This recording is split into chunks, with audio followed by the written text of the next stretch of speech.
असतील पळवापळवी करतात म्हणून. उद्धवजी, आता उद्धवजी 29 पर्यंत तर काही स्कोप नाही काय? ऐका, 29 पर्यंत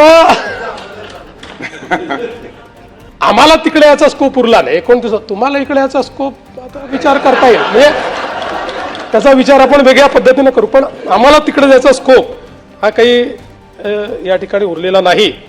पण मला असं वाटतं की अंबादासजी कुठे असले तरी त्यांचा मूळ आत्मा हिंदुत्ववादी. राजनीति में कभी कोई किसी का परमानेंट दोस्त और दुश्मन नहीं होता है. महाराष्ट्र की राजनीति पर ये लाइन बेहद फिट बैठ रही है. दरअसल विधानमंडल के मानसून सत्र में बुधवार को कुछ ऐसा हुआ कि सत्ता पक्ष और विपक्ष के सदस्य अवाक रह गए. मुख्यमंत्री देवेंद्र फडणवीस ने शिवसेना यूबीटी चीफ उद्धव ठाकरे को खुले तौर पर सरकार में आने का न्योता दे दिया. फडणवीस ने कहा कि हमारे पास 2029 तक विपक्षी दल में शामिल होने की गुंजाइश नहीं है, लेकिन आपके पास यहाँ यानी सत्ता में आने की गुंजाइश है. अब फडणवीस के इस बयान पर बहस छिड़ गई है. फडणवीस ने यह ऑफर ऐसे वक्त में दिया है जब महाराष्ट्र में दोनों भाइयों के साथ आने की चर्चा जोरों पर है. यह कहा जा रहा है कि शिवसेना यूबीटी और मनसे स्थानीय निकाय चुनाव एक साथ लड़ सकते हैं. हालांकि राजनीतिक जानकारों का कहना है कि शिवसेना उद्धव ठाकरे गुट का सत्तारूढ़ गठबंधन के साथ आना आसान नहीं होगा. शिवसेना शिंदे गुट के साथ उन्हें साथ लेना बीजेपी के लिए बड़ी चुनौती होगी.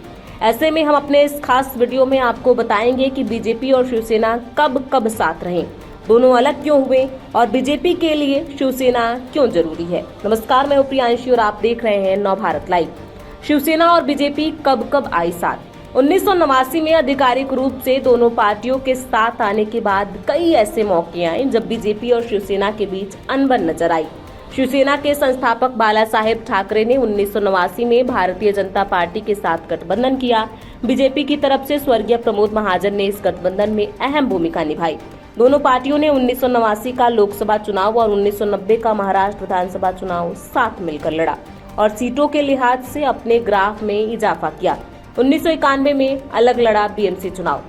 गठबंधन में लोकसभा और विधानसभा चुनाव लड़ने के बाद जल्दी दोनों पार्टियां बीएमसी चुनाव में आमने सामने आ गईं. सीट बंटवारे को लेकर शिवसेना सहमत नहीं हुई और बीजेपी से उसका गठबंधन टूट गया. इसके बाद छगन भुजबल के शिवसेना छोड़ने पर भी बाला ठाकरे की नाराजगी देखने को मिली. 1995 से मिलकर बनाई सरकार. 1995 के महाराष्ट्र विधानसभा चुनाव में कांग्रेस सबसे बड़ी पार्टी बनकर उभरी, जबकि दूसरे नंबर पर शिवसेना और तीसरे नंबर पर बीजेपी रही, जिसके बाद बीजेपी और शिवसेना ने मिलकर सरकार बनाई.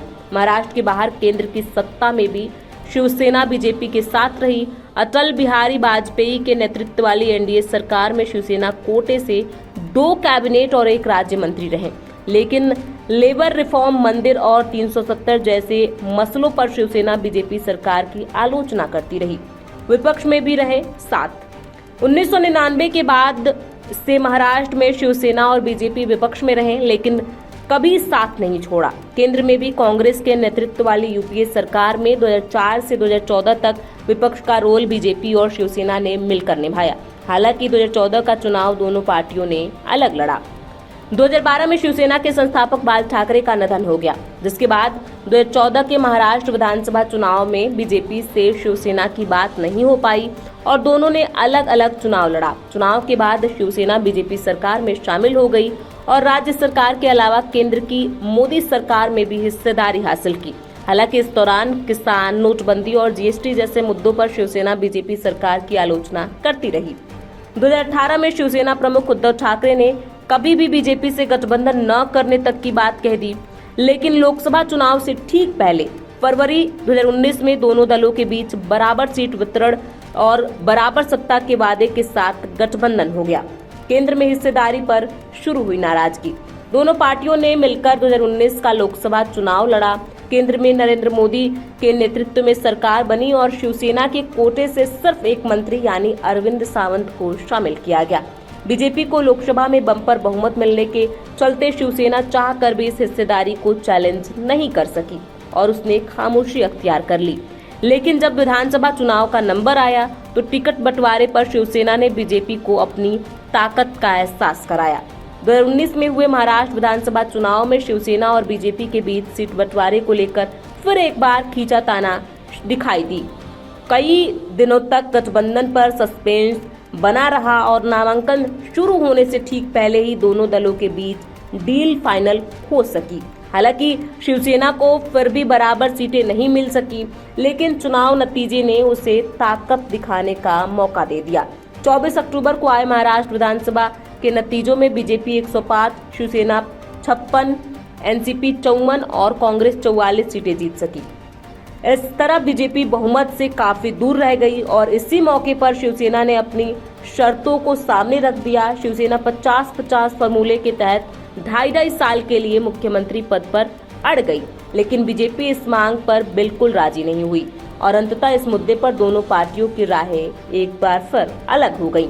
जिसके बाद 2019 में उद्धव ठाकरे ने कांग्रेस और राष्ट्रवादी कांग्रेस के साथ मिल सरकार बनाई। हालांकि 20 जून 2022 को एकनाथ शिंदे की बगावत ने इस दुश्मनी को और भी ज्यादा बड़ा कर दिया। शिंदे ने बगावत कर शिवसेना के नाम से ही दूसरी पार्टी बनाई और बीजेपी के साथ सरकार स्थापना की। बीजेपी के लिए शिवसेना क्यों जरूरी? बीजेपी बखूबी जानती है कि महाराष्ट्र में दबदबा बनाने के लिए सबसे बड़ी बाधा कांग्रेस नहीं बल्कि क्षेत्रीय पार्टियां हैं। 25 सालों तक यह भगवा गठबंधन एक साथ रहा क्योंकि बीजेपी को महाराष्ट्र में स्थानीय स्तर पर लोगों से जुड़ाव के लिए शिवसेना की जरूरत थी। आरएसएस की पहचान दशकों से महाराष्ट्र में एक उच्च जाति यानी ब्राह्मणवादी समूह के रूप में थी, लेकिन शिवसेना के साथ गठबंधन ने संघ परिवार को अधिक लोकप्रिय बनाया। बीजेपी ये बखूबी जानती है कि यदि राज ठाकरे और उद्धव ठाकरे एक साथ आ जाएं तो उनका खेल बिगड़ सकता है, क्योंकि महाराष्ट्र के लोकल लोगों में इन दोनों ही पार्टियों की धाक है। मराठी भाषी लोग इन्हें पसंद करते हैं और यही कारण है कि बीजेपी आज भी शिवसेना का साथ चाहती है, जिससे बीजेपी महाराष्ट्र में अपना प्रभाव बनाए रखे। ऐसे में हमारे इस रिपोर्ट पर आपकी क्या राय है, हमें कमेंट बॉक्स में लिख के जरूर बताएं।